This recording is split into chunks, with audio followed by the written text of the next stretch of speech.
Il silenzio regna sovrano nel piccolo borgo di Sant'Andrea a Vittorio Veneto. E Burgale è morto? Benvenuti nel paese che non c'è più, o quasi. In questo piccolo agglomerato arroccato sulla dorsale sud di Sant'Augusta, le abitazioni sono state temporaneamente abbandonate. I residenti sono dovuti andarsene lo scorso settembre.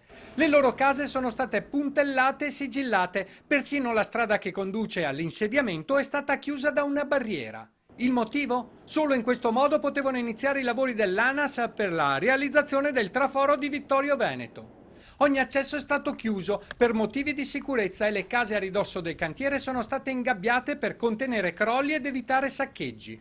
Complessivamente sono state coinvolte una decina di famiglie, ma non tutti se ne sono andati. Chi è rimasto sta sopportando inevitabili disagi, a cominciare dal rumore delle trivelle agli spari di esplosivi utilizzati per lo scavo. C'è il martello che ogni 2 secondi tun tun tun tun. Abbiamo avuto dei disagi, ma speriamo finiscano presto.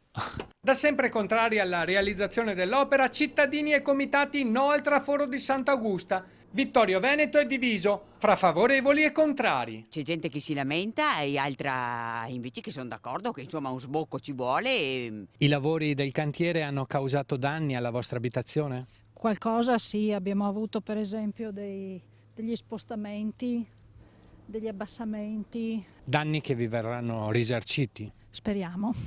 Per il primo cittadino il traforo è un'opera essenziale che sarà in grado di rivoluzionare la viabilità. Sarà l'alternativa per oltrepassare la città di Vittorio Veneto e per salvaguardare anche un centro storico come Serravalle. Tutto il traffico pesante necessariamente passerà per la circonvallazione, non potrà più passare per il centro città. L'ANAS mi ha promesso che entro il 2018 il primo stralcio sarà finito e mi auguro poi che subito a seguire, come ha promesso il ministro Del Rio, si faccia anche il secondo stralcio. Di tutt'altro parere è il comitato No Traforo, il secondo stralcio è solo un sogno.